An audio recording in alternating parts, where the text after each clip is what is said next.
বাসাবাড়িতে কিংবা অফিসে আমরা অনেকেই ক্যানো স্ক্যান লিড 110 এই মডেলের স্ক্যানারটা ব্যবহার করে থাকি। এটা অনেক পপুলার বা জনপ্রিয় একটি স্ক্যানার বাংলাদেশে। তো অনেকেই আছেন যে স্ক্যানার কেনার সময় যে সফটওয়্যার ডিভিডিটা দেওয়া হয় সেটা হারিয়ে ফেলেন। তো পরবর্তীতে আসলে কিভাবে আপনারা এটা ডাউনলোড করে ইনস্টল করবেন এবং ব্যবহার করবেন সেই ব্যাপারটাই আজকের ভিডিওতে আমি দেখাতে চলেছি। তো আমারও ঠিক এরকম একটা ব্যাপার ঘটেছে, আমি ড্রাইভারটা হারিয়ে ফেলেছি, ড্রাইভার ডিভিডিটা। সো আমি চেষ্টা করছি এবং লাইভে ভিডিওটা রেকর্ডিং করে আপনাদেরকে দেখাচ্ছি।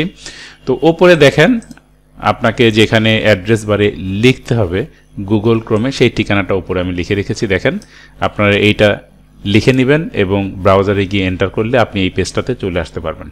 তো এখানে দেখেন ড্রাইভার বাটনে ক্লিক করলে কম্প্যাটিবল অপারেটিং সিস্টেম এটা ডিটেক্ট করবে কিন্তু নিজে থেকেই, অর্থাৎ ব্রাউজার নিজে থেকেই ডিটেক্ট করে নেবে যে আপনার কম্পিউটারে কোন উইন্ডোজের কোন ভার্সনটা ইনস্টল রয়েছে। তো দেখেন রয়েছে Windows 10 64 detected, English language.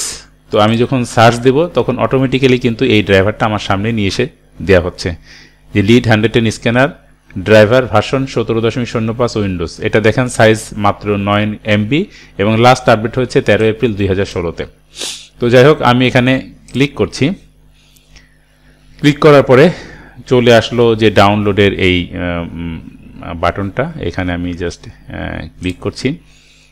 Click করলে আমার এখানে হচ্ছে ডাউনলোডের জন্য একটা সফটওয়্যার ইনস্টল করা রয়েছে IDM। তো এখানে শো হচ্ছে, দেখেন এই যে ডাউনলোড প্রোগ্রামসের মধ্যে যাবে, আমি এখান থেকে স্টার্ট ডাউনলোড দিলাম এবং ডাউনলোড হয়ে গেছে। দেন ওপেন ফোল্ডারের মধ্যে গিয়ে আমরা দেখি এই যে এইটা। তো এটা দেখেন দেখা যাচ্ছে যে অ্যাপ্লিকেশন, এই যে আপনারা খেয়াল করে দেখেন আমরা এখন ডান বাটন, মাউসের ডান বাটন ক্লিক করে রান অ্যাজ অ্যাডমিনিস্ট্রেটর দিব, তারপরে ইয়েস করব। তো এটা অটোমেটিক আনজিপ হচ্ছে, এক্সট্রাক্ট হচ্ছে, এরপর ইনস্টলেশন হবে। নেক্সট দিই, এখানে আমরা এশিয়া সিলেক্ট করব, প্লেস অফ রেসিডেন্স, যেহেতু আমি নিজে এশিয়ার মধ্যে রয়েছি, এশিয়া সিলেক্ট করে আমি নেক্সট করব, ইয়েস করব। এই ড্রাইভারটাকে আসলে টুইন ড্রাইভার বলে স্ক্যানারের। এটা একটা ছোট্ট একটা ড্রাইভার, যেটা না দিলে স্ক্যানারটা যে পিসির সঙ্গে লাগানো হয়েছে সেটা কিন্তু আসলে কম্পিউটার চিনতে পাবে না। তো দেখেন রয়েছে follow this process, connect the scanner and the computer using the USB cable, please wait for a while until, যতক্ষণ পর্যন্ত না দ্য স্ক্যানার ইজ ডিটেক্টেড, মানে আমাকে কিছুক্ষণ একটু অপেক্ষা করতে বলছে। Detection may take some time, মানে এটা ডিটেক্ট করার জন্য কিছুটা সময় নেবে। When detection is complete this window closes automatically. তো খেয়াল করে দেখেন যে এই কম্পিউটারটা যখন এই স্ক্যানারটাকে ডিটেক্ট করতে পারবে তখন কিন্তু অটোমেটিক্যালি এই উইন্ডোটা চলে যাবে বলা হচ্ছে। একটু সময় নিচ্ছে ভিউয়ার্স। প্রয়োজনে এই অবস্থায় আপনি যে কাজটা করতে পারেন যে স্ক্যানারের যে কেবলটা যেটা আপনি আপনার কম্পিউটারে USB পোর্টে লাগিয়েছেন সেটা খুলে কিন্তু আরেকবার লাগাতে পারেন। তো এখানে খেয়াল করে দেখেন এটা এই উইন্ডোটা যেতে একটু সময় লাগছে। সো আমি এটা খুলে অন্য একটা পোর্টে কিন্তু এখন লাগাবো, আপনারা একটু দেখতে থাকেন। অন্য একটা পোর্টে আমি লাগায় দেখবো যে কাজটা আসলে প্রপারলি হয় কিনা। আমি অন্য একটা পোর্টে লাগাচ্ছি ভিউয়ার্স।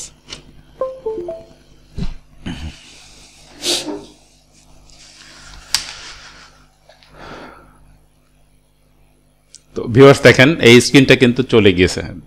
তো দ্যাট মিনস আসলে স্ক্যানারটাকে কিন্তু চিনে ফেলেছে। এখন আমি কমপ্লিট বাটনে দেখেন লেখা আসছে installation of scanner driver is completed successfully, click complete to exit the setup program, complete. তো ভিউয়ার্স এটা হয়ে গেছে ডাউনলোড এবং ইনস্টলেশন। এখন আমি চেক করার জন্য একটু দেখি। তো আমি যেটা করব, আমি পেইন্ট যে প্রোগ্রামটা উইন্ডোজের সাথে বুইল্ট ইন থাকে সেখান থেকে একটু স্ক্যান করে আপনাদের দেখাবো। তো খুব রিসেন্টলি আমি আমার পাসপোর্টটাতে $5000 এন্ডোর্স করেছিলাম ফেসবুক অ্যাড বুস্ট করার জন্য। তো এটা আমি ব্যাংকে আসলে পাঠাবো। আমার এটা ভ্যালিড রয়েছে 19 ফেব্রুয়ারি 2023 পর্যন্ত। পাসপোর্টের এই পেজটাকে আমি এখন একটু স্ক্যান করব।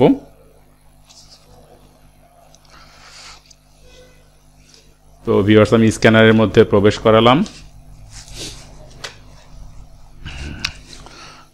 প্রবেশ করানোর পরে আমি একটু স্ক্যান করব, ফাইল ফ্রম স্ক্যানার আর ক্যামেরা, কালার পিকচার।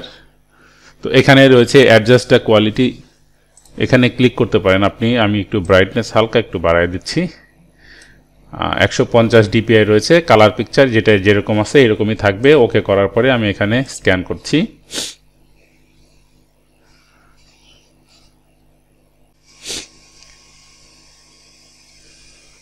ভিউয়ার্স আপনারা যে নিচে দেখেন ডাটা ট্রান্সফার হচ্ছে 48, 57, 59, 70% স্ক্যান হচ্ছে। আমি কোনো রকম আচ্ছা ভিউয়ার্স দেখেন খেয়াল করে আমার এটা চলে এসেছে।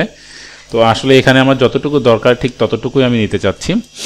এই অংশটুকু আমি নিব শুধুমাত্র, যেটা আমি ব্যাংকে এখন স্ক্যান করে পাঠাতে চাচ্ছি। তো আমি এখান থেকে রেক্ট্যাঙ্গুলার সিলেকশন নিয়ে আমি এখান থেকে এই অংশটুকুকে আমি স্ক্যান করে নিচ্ছি, নিয়ে ক্রপ করছি এবং এটাকে সেভ করে আমি ডেস্কটপে জেপিজি মোডে সেভ করছি। আমি লিখে দিচ্ছি ফাইলটার নাম $endorse দিয়ে আমি সেভ করে দিচ্ছি।